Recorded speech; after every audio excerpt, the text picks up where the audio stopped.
Hello and welcome to the Growing Green podcast. Your host, Jeremiah Jennings, is the owner of Growing Green Landscapes in Birmingham, Alabama, and has a passion for growing the entrepreneurship community for those who are young in business. Being a business owner isn't easy, especially in the early years, and that's why in this show we dive into a wide range of topics covering all the challenges small business owners deal with. Even if your company is generating $1 million or more, the stories from our great guest and Jeremiah's own firsthand experiences will propel your business forward. And now, here's your host, Jeremiah Jennings. What's going on, everybody? Thanks for tuning in to another episode today here on the Growing Green podcast. This is your host, Jeremiah Jennings, and I'm so excited to be coming to you today with another fresh new episode in 2023. It's the new year. It's crazy that we've already made it this far, and excited to see what this year has to offer. I think we're going to hopefully ramp up the podcast here, keep getting some great guest interviews on today, and that's exactly what we're going to have for you today. We have none other than Andy Mulder with Mulder Outdoors joining us today. And Andy, how you doing today, buddy? Good. Thanks for having me, Jeremiah. I'm excited, man. This is one that we've been working on for months and months. I know the projects you were on, man, had you swamped and crazy, and we'll get into that some today. If you've been on Instagram, you've probably seen Andy's project. It was absolutely insane, insanely awesome. Super cool to see somebody with a voice like you getting to do a job like that and learn and teach and grow other people from it, hopefully in the future. So, well, man, thanks. There's no agenda for the show. We were just talking. I don't really have an agenda for where I want it to go. I just want to hear a little bit of Mulder Outdoors story and kind of how the contracting business got started, and then just the process of over the years of building the machine that you've built now and leading up to a project like you just done. We're not gonna sit here and talk about this whole project for the whole show, but it's something that doesn't need to be looked over either, because if your business isn't built on the right foundations, then there's no chance you do a project the size you just did. Sure. And that's the sense of what I want 2023 to be about, is just growing and building those right foundations and making sure your businesses are set up right from the beginning. And hopefully you can share some insight with us about your business on that today. So just take it away, man. Tell us a little bit about how you got started in contracting, and then kind of how you built your business. Yeah, so I've been in the green industry, so to speak, for going on 21 years now. I started working for another landscaper guy that went to my church. I started working for him when I was 15, and ended up, obviously part-time and stuff, and then ended up staying with him full-time after high school. School wasn't really my thing, and I really loved working outside and, really just fell in love with landscaping. So ended up working with him after high school full-time until I worked for him for about 13 years, I would say. And then in the end of 2013, I started doing some stuff part-time and on the side for myself, and that was strictly in need of I wanted to do more for my family, wanted to have, of course, the classic more freedom, which naturally just automatically comes when you own your own business. You get all this freedom. Yeah. And, that's exactly what happens. Yeah, and then I went full-time April 1st of 2014. So the business was officially started in 2013, but I didn't go full-time until April of 2014. And then it was just I hired my first employee day one. I never was completely by myself. And I think I wasn't really, I knew that I couldn't do what I wanted to do by myself for very long. It's very hard to do landscaping and hardscape work. And we were doing some maintenance at the time, and we still do maintenance today, but I knew that I couldn't do everything by myself. And so the first thing I did was I hired an employee. He started with me the day I started full time. And and then we started with maintenance 2 to 3 days a week, and we were doing landscaping and hardscaping the other 2 to 3 days a week. And it's just slowly growing from there. We've been in business now this is starting my 9th year, I guess. April 1 will be the start of my 9th year, but it's just been a wild ride. I think we've grown pretty slow, but then sometimes I look back and I'm like, holy cow, how have we gotten to this point already? And so, but that's how it goes, I guess, right? And when you're in the middle of it, you think it's taking forever, and then all of a sudden you feel like you've done something really cool, and all of a sudden it's happened. The days drag on, but the years fly by. Yeah, right. There you go. That's a good way to. Yeah. So it's just been now. We've just slowly grown. We have 4 full-time guys, and then we usually hire 2 part-time guys. So last year we had 4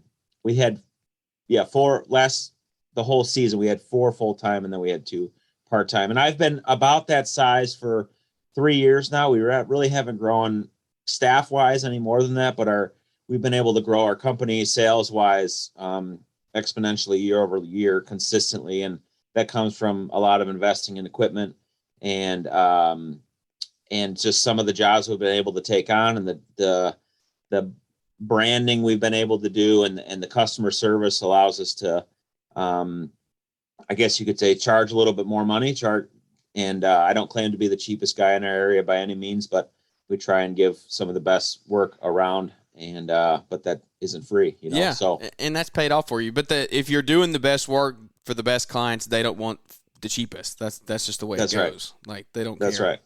So yeah, and it wasn't always like that. I mean, again, it's all a process to get to where we're at, where we are currently. And I'm not saying, this is where we're going to stay, but in the last, I would say 4 years, it's really just been a constant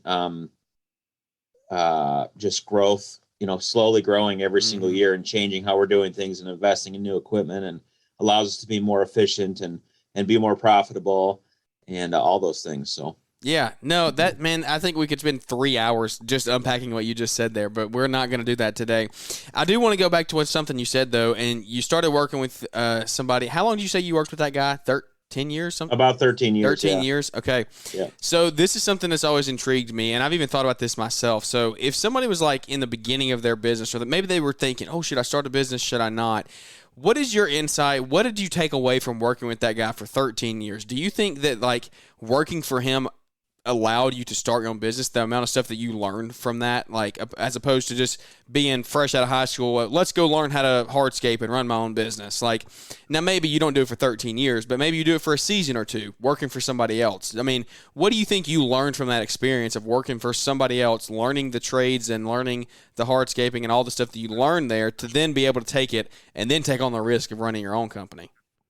Yeah, I think I would never do it differently than how I did it. Frankly, I mean, of course, hindsight is 2020. Oh, I should have started 3 years sooner or whatever. But I believe that working for someone else prepared me for. I mean, it taught me the basics. I started when I was 15, so that was really one of the only jobs I ever had, was working for him, and so that taught me everything about the field of work. Now, we didn't do near as much hardscaping work as what we do now, but I think that if I was to give anybody advice, if they're super green and have never done anything before, I think you should go work for somebody first, because, one, you don't know if you really love what you think you love. Yeah. And also, I learned a lot from my previous employer, good things and also things that I wanted to do differently. I learned, he was a very patient person, and now the longer I'm in business, the more I appreciate his patience and his calmness. He was never one to fly off the handle. And I'm sure lots of people have worked for somebody that has a temper or gets upset easily or whatever. And now having my own business, when there's things that come up that frustrate me or get me worked up, it's like, I can very quickly go back and remember times when I screwed something up, or when I totaled the truck, or whatever. I mean, crazy stuff. All kinds of stuff I messed up. I laugh now. It's like, man, I can't believe I didn't get fired.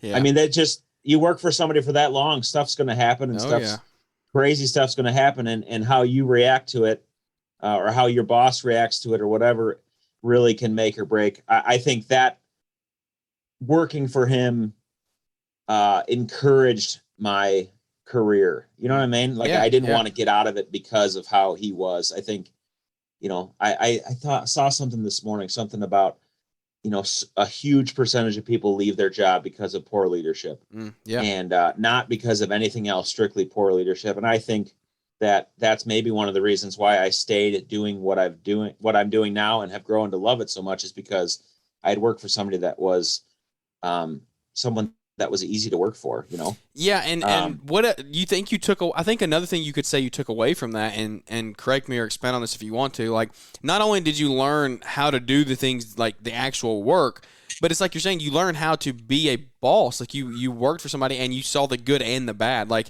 for me, Right. I've never had a W-2 job. I've never worked for another employer. So like that is almost like a bottleneck for me, because I'm learning how to be an employer every single day. And like there's good things and bad things that I do, but I have nothing to compare it to. So I think Right. that something that you think you also took away, and you kind of hit on that. But I mean, Well, how big do you absolutely. think that is? Yeah, 100%. I mean, I probably would be a different quote unquote leader in my business if he was a different leader. Yeah. But then at the same time, you know, there's some things that he did that now that I own my own business, I think back of how it was there, and I'm like, okay, well, I don't like that. And now this is my company. I want to change that. Yep. But again, if you have no experience in anything, not only the task, but also who you're you know, you have nothing to gauge it against, which, you know, I don't compare myself to that in any way, but still there's a lot of lessons to be had in going to work for somebody and being under someone else's leadership and what is the word I'm looking for? Guidance. I Just mean, it's just they're just guiding you to me. I mean, that's something yeah, that right. And just I mean, I would have probably made a lot more mistakes in the beginning if I hadn't worked for somebody before that. Yeah, yeah. I think it could propel you. That's why I'm thinking about this, and I've thought about it a lot. It's like you work for them for a season or two, and how many seasons of mistakes could they save you? Could that save you? Like Yeah. you forego the 1 or 2 seasons, 1 or 2 years of owning your own company, but how many years and how many dollars are they going to save you in the long run Right. by learning And that's from the someone same thing I else? could say that I could say the same thing about finding a really good mentor too. Even if you work for somebody, I really think I had a huge blessing of meeting a local guy around me that has mentored me and has really changed my business for the better. And so, you know, that's the same kind of thing, like finding someone that you can bounce ideas off of that you don't know anything about, or again, it has saved me, you know, not only working for somebody else, but then finding someone that owns their own business that's willing to share some of their failures. I mean, all that stuff. I mean, this kind of thing right here, this Yeah. podcast is something that, you know, any kind of podcast where you're listening to other people and listening to things that they've failed at is always going to better you and save you thousands and thousands and thousands of dollars in screw ups, you know? So Yeah, no, I agree 100%. You also said you hired your employee on day one. I can relate to that because I hear a lot of guys that are solo for 3-5 years and then they hire their first employee. I don't know how to Yeah. relate to that because I never worked alone. Well, I take that back. Right. I worked alone for about 2 weeks, and then I quickly was like, nope, this isn't happening. Like, I'm not doing that. I'm hiring a guy, and I've had an employee with me, at least one, ever since that day. What do you think that did for you in your business? Do you think it made you grow up quicker? You think it matured you quicker to be a better employer? I mean, what does that look like for you? And also, like, do you think it's allowed you to take on bigger jobs having that other person there as well? Yeah, there was no question to me that I never thought I was going to try and do it myself. I think that if you're going to try and really do something and you know, if you have goals of being bigger or whatever you want to call it, you're not going to be able to do it by yourself. Enough of us do too many things, you know, try and wear too many hats as it is, let alone try and get all the work done by ourselves. Mm-hmm. I think that I wasn't that scared about it because, you know, I hear a lot of people like, I'm really scared to hire my first employee. You know, how do I pay him? Blah, blah, blah. I don't think, I think I was, you know, the foreman, so to speak, at the last company. And so I wasn't worried about, you know, how to have work for people as far as like telling the day-to-day work. Mm-hmm. I had great help from my wife and our now finance manager, who is my sister-in-law, as far as like setting up payroll and all that stuff. Cause I remember about 4 weeks, 5 weeks, I don't remember what it was, before I was going to go full time. I think I was like, okay, I got to have somebody. It might've been more than that. I don't remember. Anyways, we had to decide basically, was I going to get workman's comp right away, or was I not? Well, if I didn't hire anybody, I didn't need to have that stuff. But then once I decided that, you got to have all these things in place. You don't need to be paying anybody cash and all that stuff. It's a terrible way to do it. And if people get hurt on the job site, you got to have workman's comp and all this stuff. And you got to have all that set up, So having help with that, again, comes back to even, the mentor, as far as asking people to help you with things that you don't need, and having those right people in your corner helps ease the stress of some of those things. And so I don't remember a time in the beginning where I was like, I wasn't that scared. I was just like, I want to start my own business and I'm not going to do it myself. So let's get someone going. Yeah. I can't even imagine doing landscaping by yourself all the time. I know there's guys that do it. I can't imagine. I agree. I would just get too lonely also. Like I just don't want to sit there all day by myself. Like, well, and I knew I was going to have 2 trucks, and how am I going to get all the stuff there? And, I had bought a Bobcat, and, you have all this. It's like, how am I going to do? I can't do all this stuff myself. And also from a safety standpoint, and still to this day, I hate sending guys out by themselves to do anything. Yeah. Because in this field, you can get crushed. You can smash your hand. You can do anything you want to do. You can imagine doing to yourself. And if you're by yourself, it's extremely unsafe. Yeah, no, I mean, I can attest to that. I messed up my hand with some hedge trimmers 2 years ago, and luckily I had guys with me, and he was able to drive me back to the house so I could get my wife to drive me to the hospital. Like, if I was alone, I would be sitting there one-handed trying to wrap myself up and then make it to get to the hospital. It would have been a mess. So, I agree. You should always try to have somebody with you, or at least definitely have somebody on speed dial for somebody to come. Well, yeah, because like I had the same kind of thing. It was probably 5 or 6 years ago now. We were trimming bushes at a guy's house, and I was trimming the bushes myself, and I had 2 other guys cleaning up, and I trimmed right through a beehive and got stung like, I don't know, 30, 40 times all over my face and body. And at that time, I didn't know I was allergic to bees, and I started going into anaphylactic shock and swelling and itching, and I didn't know what was happening, and I would have probably died if somebody wasn't there to drive me to the hospital because the homeowner wasn't home. And those kinds of things, like, it happens in an instant. Yeah. We're all of a sudden moving into this, but you know what I'm saying? No, we can go there because you don't prepare for it. That's the thing. Like it's something that it's just having those systems and procedures in place. That's something that you should have we're talking about building a good foundation of your company. That's what we kind of started with. And that's something that could be easily overlooked, I feel like. Right. So 100%. I really,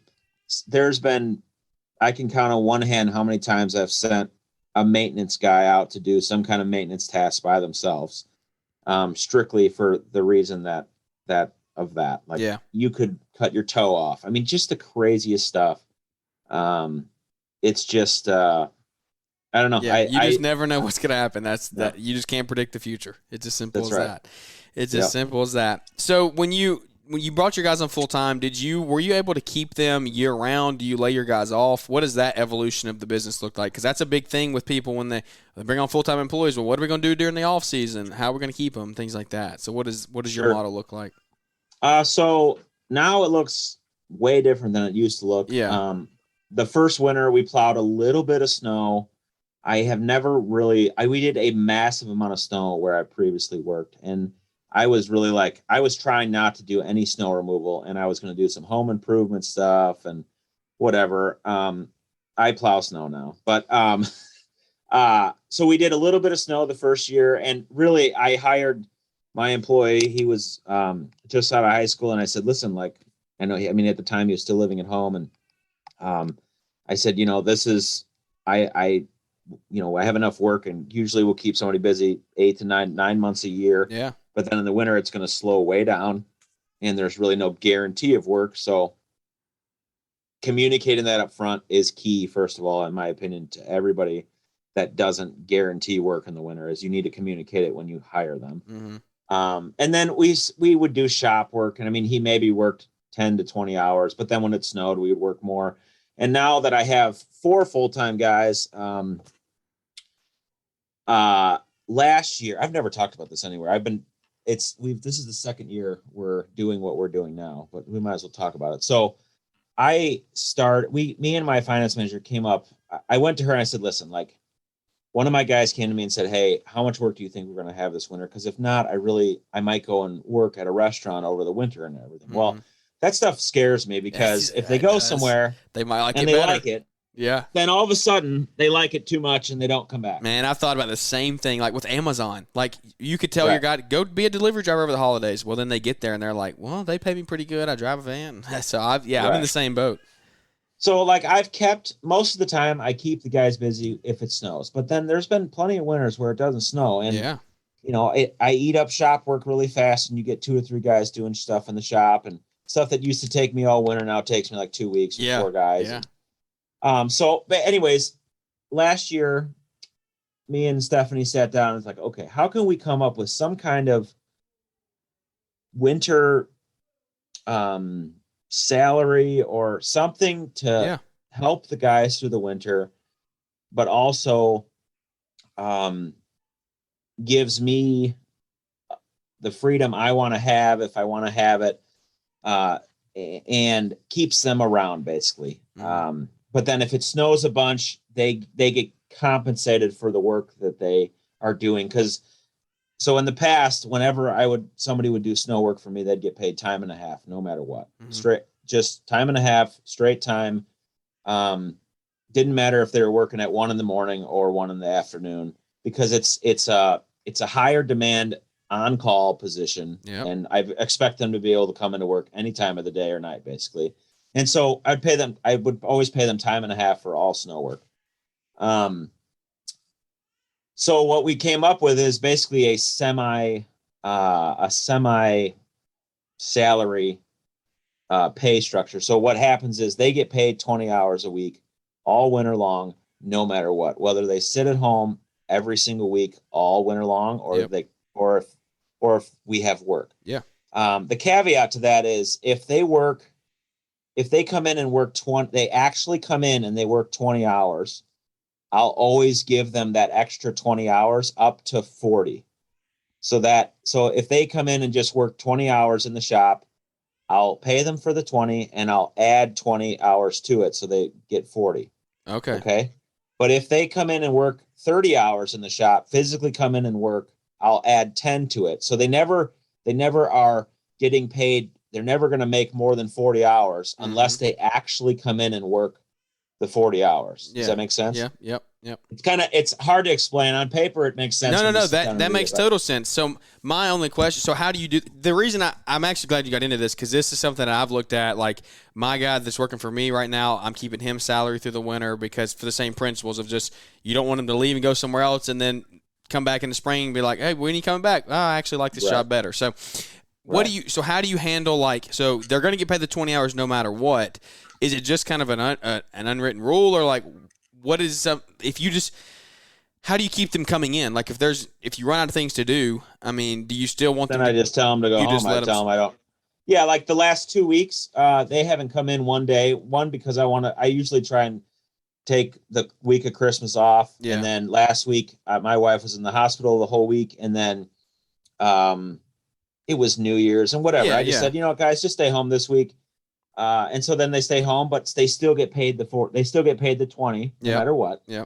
And so again, this is all communicated prior. And also I gave them every winter, they get to choose whether they want to choose the partial salary option or if they want to just get paid when they work.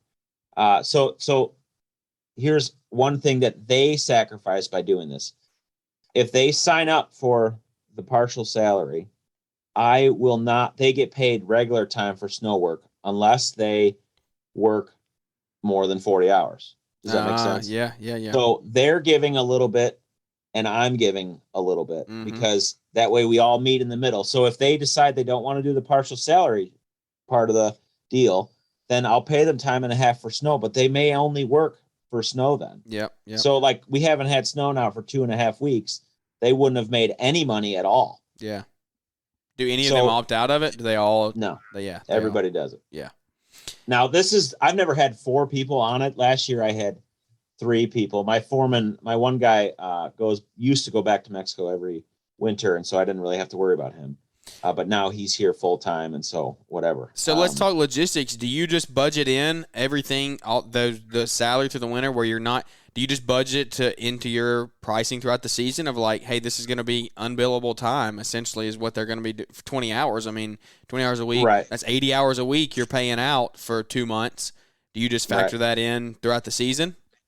Yeah. Yeah. And and really it comes down to, no matter what, I need to make sure I have that amount of money sitting in the bank prior to winter. Yep. Because there's no guarantee of me making any money in the winter. Exactly. So, so I need to make sure I have that a minimum of 80 hours a week, basically, for all my guys, a minimum of that. But then if I decide I need to have some shop work, it really makes the most sense for me to pile up shop work into full weeks. Mm-hmm. That I, quote unquote, save the most amount of money, or get the most, not save, but like get the most bang for your buck. Yes, if they work 40 hours. Yep. If they come in and actually work 40 hours. Yeah. Or I keep them home and not do anything. Yep. Does that make sense? Yep.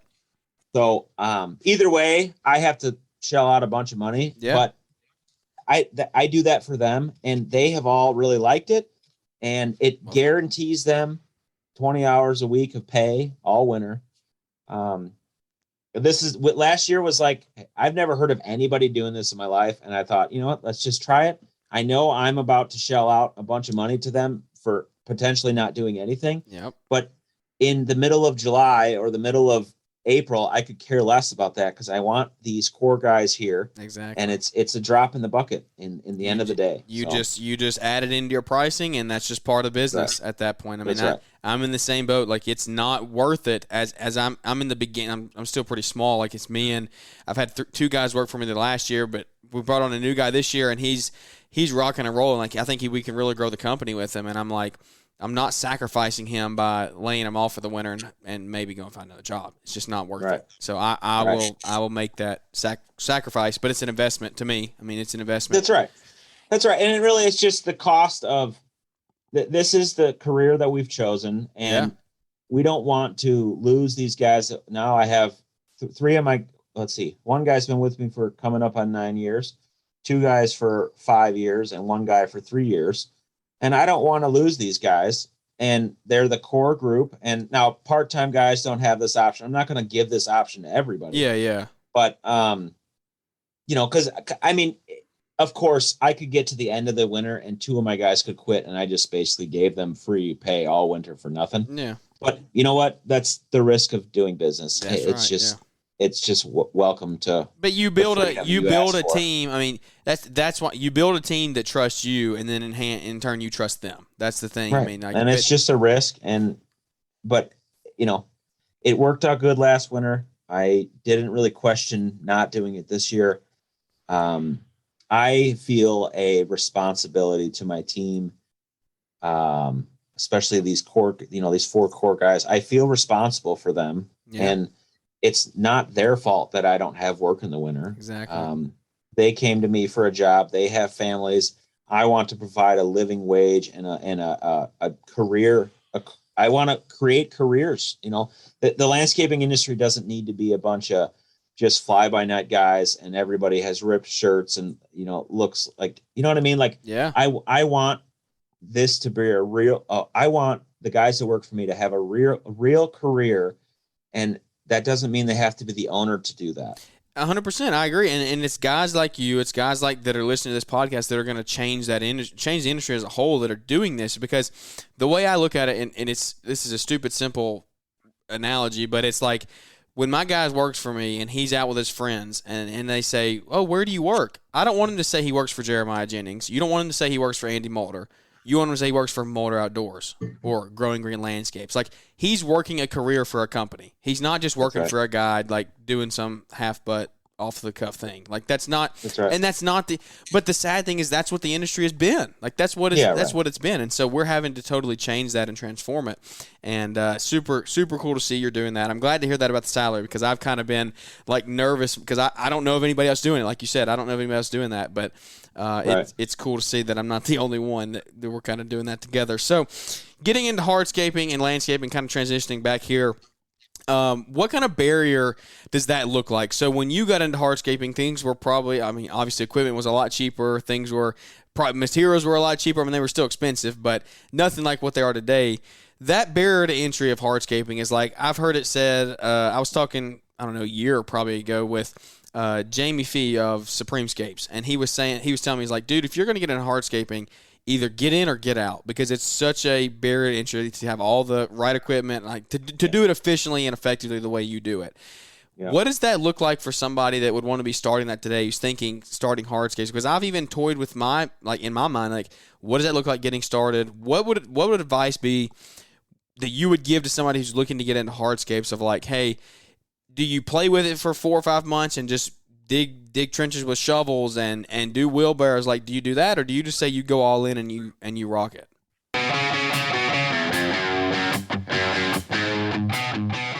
Well, guys, thanks for tuning into the show today, and I'm so excited to be bringing to you a new live event in our industry. It's called Synced Live. It's the second annual event, and it's going to be on February the 6th and the 7th of 2023 at the Cobb Galleria in Atlanta, Georgia. Some of the leaders that are going to be speaking at this event from our industry are Jim McCutcheon, Deborah Cole, Mike Haynes, Jay Worth, Joe Langton, and many more. There's literally probably 10 more on this list that I'm not even reading, so there's going to be a ton of value packed from speakers there.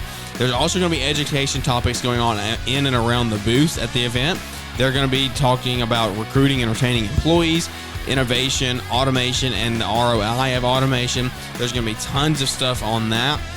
There's also going to be 70-plus vendors. Now, you don't want to go to the trade show and not see vendors, so like we said, 70-plus vendors. There's going to be vendors pertaining to porcelain paving, natural stone paving, walling systems, smart measurement, robotic mowers, tech, software, everything in between. It's going to be full of value and full of great vendors and exhibits that we get to go look at and try things out for our business and see how we can make our businesses better in the future. So, like I said, it's our second annual event, Synced Live, February 6th and 7th in Atlanta, Georgia. The 6th is a half a day of the show.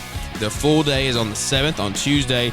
I can't wait to be a part of this. I can't wait to show up and be there and network, hang out with all of you guys. This is my first year going. If you've never gone, if you didn't go last year, make it out this year, Atlanta, Georgia. It's well worth your ticket price just for the education alone, not even to mention all the vendors and things you're going to get to see and the networking you're going to get to do. So come out and see us in Atlanta on February the 6th and the 7th at Synced Live, Cobb Galleria. We can't wait to see you there. Now let's get back to the show. Well, I think it depends on what kind of business you want to run. I mean, we rented a lot of stuff, and I just slowly have been buying equipment. I'm constantly buying stuff. But I would have to tend to agree, if you're just going to dabble in it, you should go work for somebody for a little bit and make sure you want to dabble in it, because it's too expensive to not. There's also guys out there that are willing to take on a bunch of debt and go and do that stuff because you can make money being like with not a lot of equipment, I think, but you're going to get burned out really, really quick. And it's going to be hard to keep guys, I feel like. Yeah. Like if you're not mechanizing and invest in equipment to make it more reasonable to do. I've done lots of shoveling and lots of wheelbarrowing, and I don't want to do it anymore. Yeah. And I think that's some of the reason that maybe I've had some of my guys as long as I have, is because they know if they go and do this anywhere else around me, it's going to be harder. Mm-hmm. I can guarantee it. Nobody around us has the equipment that we have to make this job as easy, quote unquote, and fun as what we do. But again, back to your question, I think that I would have to agree. You need to decide if you're going to really do it. Like I had, for instance, a small walk behind compactor, and you can do hardscape work with it, but you got to do like 1-inch lifts, like small amounts of stone at a time, and keep compacting it as you go up. And then finally it was like, okay, like this is ridiculous. I had rented a big reversible plate compactor, which you can do, 10 inches of stone at a time, which saves a massive amount of time. Yeah. And it does a better job. Well, the compactor I wanted to buy was $18,000. It's like, well, how much am I going to do this, or are we doing this? It's like, okay, well, I'm not going to get out of this business in the next 5 years. So I'm buying this compactor. So I'll never forget I got the compactor delivered, and I put it in my garage, and Allie's like, well, my wife was like, well, we could probably buy a car for what that compactor bought. I'm like, yeah, we could. It just doesn't go as fast. Yeah. Or this thing goes a lot slower than the car. Yeah. But it was like, I just bought something that that was at that time for me was a huge investment. And it's a huge investment, and it only does one thing. You know what I mean? Yeah. But totally specialized.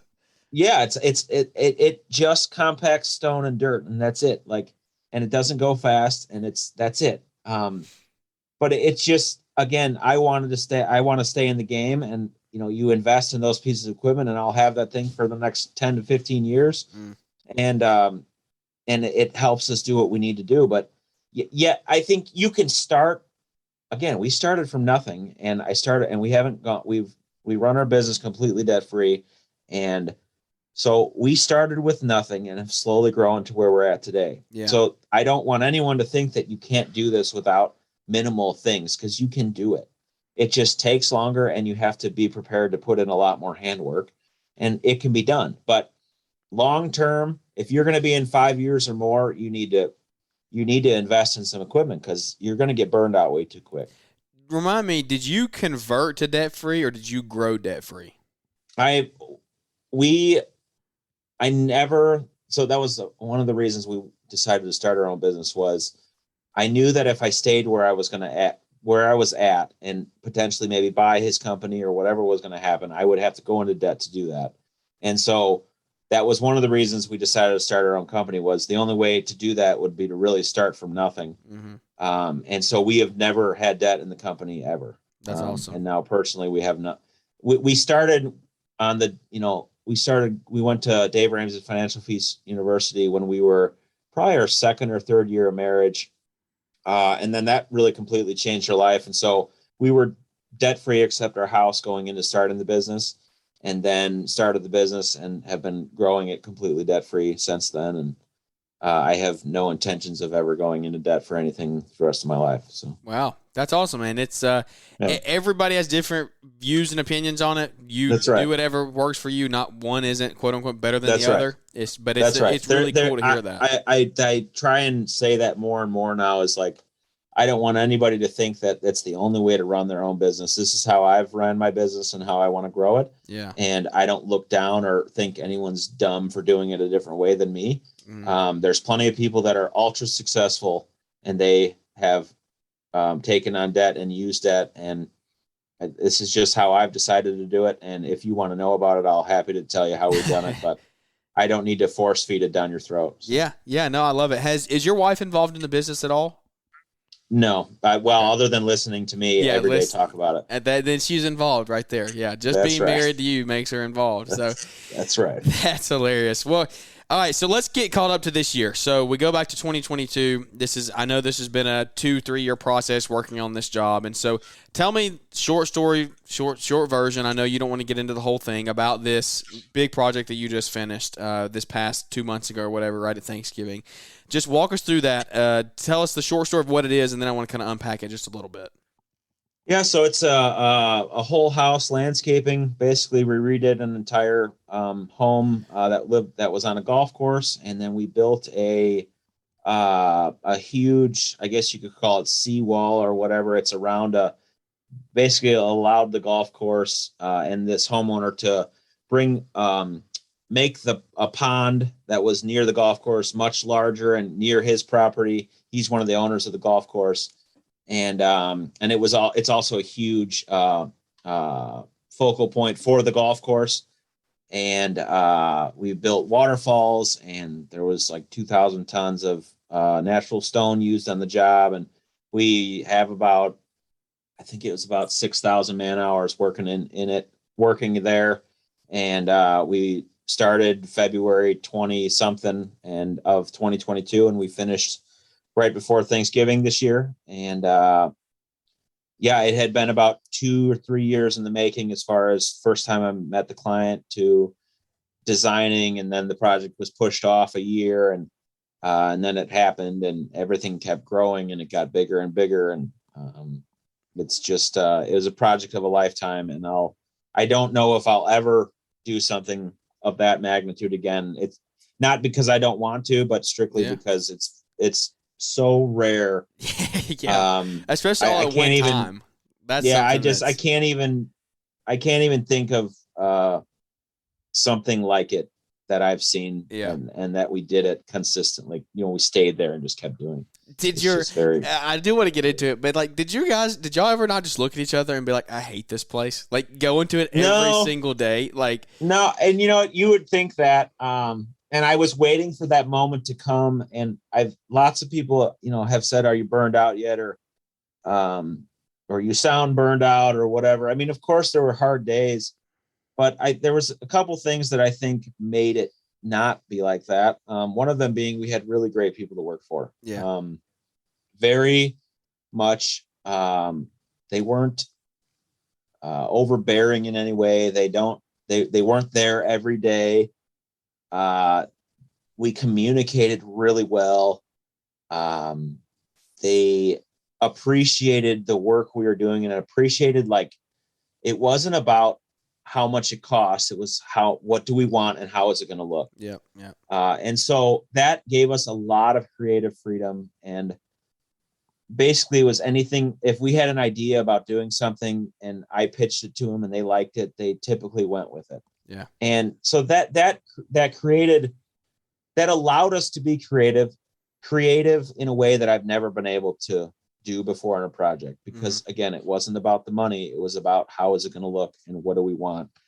And I think that the client contractor relationship there was one of the best I've ever had. And I think that was one of the main reasons we didn't get burned out, or hate going there or whatever. I also think that where we were at in our area geographically, I think you would call it that. The subsoil that we were working in is almost all sand there. Now you could drive 20 minutes north and be in all straight, hard rock clay. That makes a big difference. That makes a huge difference. Yeah. So, we had 2 days in the entire time of working there where we couldn't actually work the entire day because it was actually raining all day.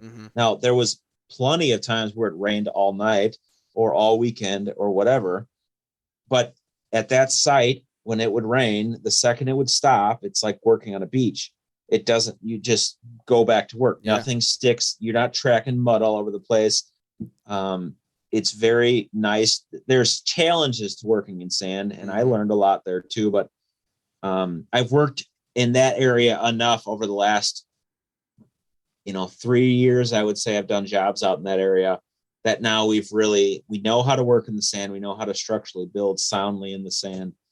And it's just so that, mud and wetness and weather can be a real big factor in getting burned out on a project. Like when you're doing a project in November around here and you're in clay and it's mud every single day and it's cold and it's wet and everything sucks, that you get burned out really fast. Yeah. I mean, for the guys, like it's just, those two things are probably the main reasons. I don't know. It was so big, but I don't regret doing it. And I feel like it's so big you could almost, like, if you got tired in one spot, you could say, well, let's pause here and let's go work somewhere else. Like, yeah, that's a part I didn't think of or remember. Like that's true, because we were switching things. We were switching tasks a lot. The pond part of the project was almost, the pond wall and everything was almost a completely separate job than the house. There was weeks where we would work in the pond for 2 weeks and then we had to wait for somebody else to do something. So then we go work in the house, or, it was just a series of a bunch of jobs. Yeah. It just was at the same spot all the time. Yeah. So yes, I would completely agree. And yes. So those three reasons I would say is the client and the relationship we had, the site conditions, and then just the fact that it was so big and we had so many things to do. Yes, it was overwhelming, but I got to there was times when I was overwhelmed, and like how, I knew of everything we had to do, but I tried not to overwhelm my guys with that too much, like not like reminding them of all the million things we still have to do. Yeah. Yeah. So that was a mental game for me. If you're not the type of leader that can, compartmentalize your brain in a way that, because I mean, we are all our worst critics, and we can all make ourselves worried, for no reason. Yeah. Not really for no reason, but you know what I'm saying? Yeah. Over worrying. Yeah. And just thinking too much. And I just had to really just concentrate on one thing at a time. And a job like that, you have to be really careful about doing everything in the right order. It was very easy to think about too many pieces, too many things that we had to do. And then because of that, you do something in the wrong order. Like, it was very A lot of variables involved. That's right. Like, everything had to be done in the right order. And if you don't do every single step the right way, 2 months from now, we're going to be screwed because we did this thing the wrong way. And so sometimes that is on me, not so much my guys, but just remembering that every single step mattered, because we were trying to build, what I've called as a landscape masterpiece. Yeah. And it's too easy to cut corners sometimes when you're in a hurry, or you think it's going to get done next week. And when it's of such magnitude, you're like, okay, this is never going to get noticed. Like, it's not like, look at this whole project. Like, we can skimp here. It'll be all right. Like, I feel like you could very easily talk yourself into that. And then, like you're saying, you could screw yourself in a month or two. Right. Exactly. So that's cool. Go back to the beginning, maybe not the beginning, because I know you get a lot of questions like, how do you bid this? Because I've listened to the lives, I've listened to the other podcasts, and people ask you that, and I know you're like, okay, this was a multiple step process, so I'm not going to ask you how did you bid it. My question is, were you scared, terrified, cool as a cucumber when you thought to yourself, how on earth am I going to get a job of this size produced? How am I going to get all of the contractors? Because I know you you subcontracted some of the stuff, didn't you? Did the waterfall. All the waterfalls were subcontracted, and then the only other subcontractor I was responsible for was we had to put in a big drainage catch basin, and I ended up subbing that out just strictly for time reasons. Okay, so otherwise, the rest of any other construction work that happened there, or gas and electric work, that was all the responsibility of the homeowners. Okay, all right. So that does take a little bit of catch your breath a little bit. So did you know the waterfall? Were you connected with them beforehand? Like, did you know? I knew the owner of the company for a couple of years, and I knew that he had started his own company, and he had worked for somebody else before, and but we hadn't talked in probably 2 years. But I knew the work that he did. I didn't shop that around at all. So you knew going in, when we build a waterfall, we can I know I can call this guy and he's going to do it right. Yes. Yeah. Well, the waterfall, all the waterfalls there are 10 times what I thought they were going to be. Yeah. It all grew, and it was strictly from ideas and suggestions and talking through it and deciding and asking. And it completely changed. It was the project just kept evolving. Mm-hmm. So initially I was going to do the waterfall originally, but it was only going to be one, and it was not going to be anything like it is now. But anyway. So I guess my question is, take those out of factor now. Just my question is, like, bidding it. Yeah, you did a multi-step process. Was there ever a time where you were just like, how, like, at the beginning of the project, like, can we do this? Like, how are we going to do this? How are we going to produce this big of a job? And it's just because people's dreams are to grow big companies, to do big jobs. Like, this is a dream this is a job that many business owners, like, literally will dream of for the rest of their lifetime and never ever do it. So, like, you had the opportunity and the position to do this, but I think very easily you could have been like, okay, no, this is way too scary. This is way too big. I don't think we can do it. You should probably find somebody else. Like, what did that look like to you? How did you navigate that? Or you might have just been cool, like, oh, we got it, we can do it, and that's just the type of person you are. Maybe that's how you did it. I want to hear your take on that. What did that look like, or feel like? What did that feel like inside of you? Like, initially, it was just the house, and I knew it was a big job, and I was excited about it, and really, that part of it, like, I wasn't scared about the size of the house and what we were doing there, which is a huge project in itself. And I think that I wasn't worried because I had communicated with the customer that we're a small company, and I don't plan on adding more people to do this job. This is just going to take it's just going to take a It's while. just going to take a year. And they had, I mean, I just had to communicate, manage. I think what we do as business owners is we overcommit all the time. And then that causes us to be stressed, and it causes us to be worried because we said that we could do something in a time frame that we really couldn't. Yeah. Does that make sense? Yep. I think that we do that all the time. And so I think that's maybe the reason that I wasn't overwhelmed about the house part of the job initially, because I had managed expectations. I said, you're probably not going to have a backyard, use your pool at all this year. Mm-hmm. It's just going to take that long.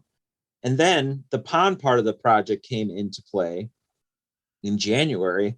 And when the house part was already it was a done deal, right? And then the pond part of the project, which is a giant project in itself, then that came into play. And I was like, I was extremely, worried and overwhelmed. But at the same time, it was, again, it's just, how long is it going to take us? Mm-hmm. And is the client willing to wait as long as it's going to take? So you were always confident in your abilities to produce the work and do. Yeah, I knew we could do it. Yeah. It was just a matter of how fast do they want it done? Yeah. And are they willing to wait that long? And so again, communication, like, okay, I want to do this. I know we can do it, but we're going to do your house, but now you want us to do this. So I'm only one company and I'm only this many guys. So, what do you want done first, and how fast do you want this done? Yep. I told them I would like to try and finish this by the end of the year. I think we can do it in one season. It's just going to take the entire season, and you just have to know that. Now, as we went along, there was 23 change orders on the job. So that's 23 times work was added to the project. Mm-hmm. So that, of course, pushes time. So as we got closer, we're continually communicating, like, yes, I think we're going to still be able to finish by this time, or if it got to the point in the project where I was like, I don't know if we're going to be able to finish this, then I would have said, if the weather doesn't hold out, we're going to have to push something next year. Mm-hmm. And again, it's all about communication. And again, back to them, they were great people to work for. They know how, they've done enough projects themselves. They know how contracting works and how long things take. And, I can't imagine going into a job like this with someone that has never done any kind of remodeling or any kind of work around their home if they have no experience with that, because things change and things come up and things take time and materials take a long time to get, whatever. So to say that I was super worried, no, I don't think I was super worried about doing the work. Yeah. It was a lot. I mean, there was a couple days where I was, definitely overwhelmed. But in the beginning, I was excited.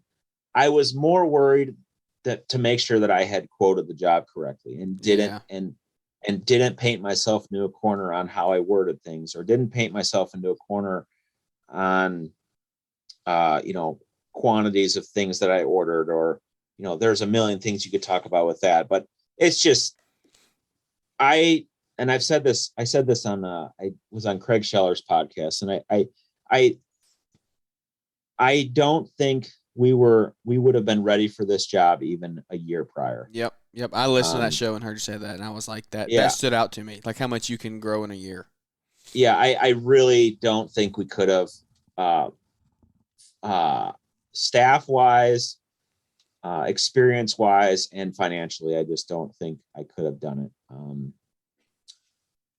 I just, you got to be careful on some of these big jobs, and you got to be careful. I speak like I have so much experience with big jobs. I don't have that much experience, but it's just but you do have experience. Yeah. You have experience that some people, that a lot of people don't have. And I think, like, correct me, am I wrong here? This job can either make your business or break your business. Like your business could go out. It could go under with this job. 100%. And honestly, it was a huge risk for me. And right. I don't know if I would advise somebody to go and do a job this big, unless, like, if somebody was asking me, I'd want to know, like, I need to know your company's financials, because there would be guys that would have probably told me prior to this, like, you're not ready for this. And maybe I wasn't. Maybe I should have had, more reserves in the bank or whatever. There's a lot of things you could dive into that, but Yeah. I felt like I was ready. I knew my client. I had the proper kind of deposit. And, because I mean, you literally bought equipment for this job specifically. oh yeah. Like, yeah. I mean, I bought a $200,000 excavator to buy this for one job. Yeah. Right. So, there's just a lot of things with that you really have to evaluate. And it really, again, it comes down to the right customer. It was the right person to work for. Yeah. I knew who they were. I knew that they were respectable and stand-up people. Because again, you can get into these situations, and if you get the wrong person or you get screwed over, you got to be able to have the backbone to either handle it or you're going to go out of business. Yeah. That's good. 2 final questions for you. We're kind of already going over time here. I don't want to hold you. One thing is, we ask all of our guests this, and then I got another one to follow up with. We ask all of our guests this. It's pretty simple, but it can be complex. It's just, what is your why? What is my why? Yeah. Well, it's kind of the same reason why we have lived our life debt free is, I want to change my family's tree. And I know that comes from Dave Ramsey, but I think that, Yep. I want to do this for my family, and I want to do this, I don't know. I want to be able to make money in a way that I steward properly and in turn changes my family tree, but also it's not just about me. Even in the last 2 or 3 years, I've really, I want to give my guys and people that work for me, I want them to have a career and be able to win in life by working for me. Does that make sense? Yeah. It's just, there's a huge responsibility by employing people. Yep. They trust you, and we talked about that earlier, but there's in the last 2 years, we've been trying to really raise wages and do more of that stuff. And it's such a joy and honor to look back at the end of the year and see what they've been able to make and be like, man, that is so cool. Like that, when I was their age or, where I used to work, I would have dreamed to be able to make something like that, or, you know what I mean? Like, yeah, I just,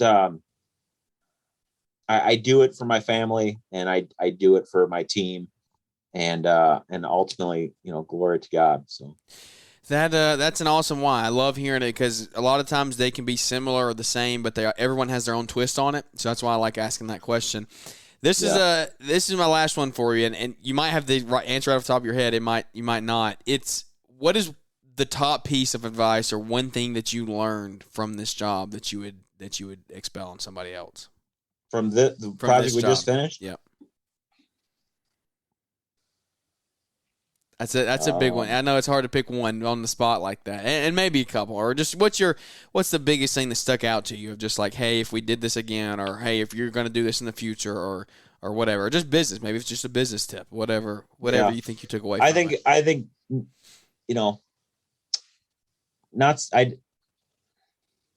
just thinking, I really think if you're going to do something like this, you need to make sure it's the right person that you're working for. I think that you need to do your homework, and you need to make sure that you want to spend that much time with them, and you like them, and you like their spouse. And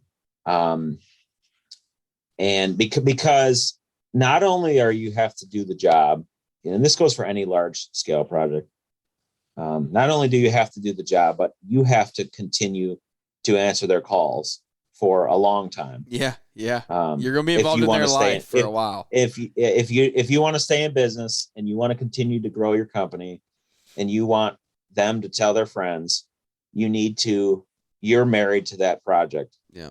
And I would say there's probably one client that I've worked for in the last 5 years that we've done large scale projects for, that in hindsight, I would not go back and work for them again. But that situation, that didn't start until after it was over. But anyways, it's just, you need to make sure you want to work for those people, because we can all get emotional and we all get amped up about how big a project is. And, oh, it's just going to be so big and it's going to be so cool. But in the end of the day, like, you got to get paid and you got to make money. You can't do these projects and think that just because it's a big job that it's automatically going to make you money. Yeah. You may have been better off doing one job a day all year than working one job all year. Mm-hmm. I just, you got to make sure that you're going to make money. Yeah. I love it. I love it, man. It's if you don't get that stuff right, this is it all. It's a perfect way to end the show. If you don't have that right in the foundation of your business set the right way, then you can end up literally going upside down in your business, which is not what any of us want to see. And so that's right. Man, I really appreciate you spending some time with me this afternoon here, and prayers and wishes. Hopefully everything's going good with your wife. Glad she's home from the hospital. Yeah, absolutely. Thank you. Absolutely, man. Well, tell us, where can everybody find you if they haven't seen this project for some reason? If they've been living under a rock for the past year, where can they go to see this whole project we just discussed and everything else you got? So you can find me on Instagram at Mulder Outdoors. We have a whole YouTube series we put up on our YouTube channel, Mulder Outdoors, and it's the building landscape masterpiece. There's 39 videos. Have you made your final one yet, or are you gonna wait till the spring? Yeah, I did upload the final one, but the final one probably won't come until next July, because we finished the project in the winter, basically the winter, and so everything looked dormant, and it was kind of underwhelming for me finishing the job. It was like, okay, cool, everything. We just cut down all the perennials and grasses, and nothing looks good. Yeah. I probably will do like a final wrap up video and maybe do video. Man, can you imagine that thing with the lighting in the pool in the summer? That's going to be insane. Yeah, it's going to be something. I'm really excited to get real photos of it next year. And so anyways, you can go back and check out our YouTube channel and all that stuff, and MulderOutdoors.com. And tell us about your podcast. You have a podcast as well. Yep, the Mulder Life podcast. I try and do a podcast weekly.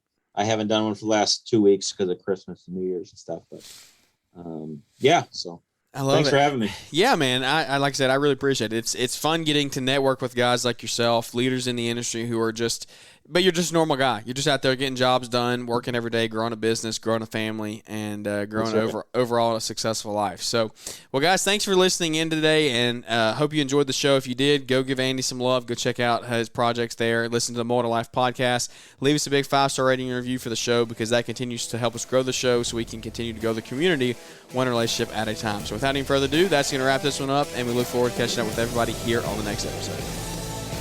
Thanks for tuning in to the Growing Green podcast. It is an honor to have you listening, and we hope you receive valuable advice to help take your business to the next level. Don't forget to follow the podcast so you'll be notified when our next episode drops.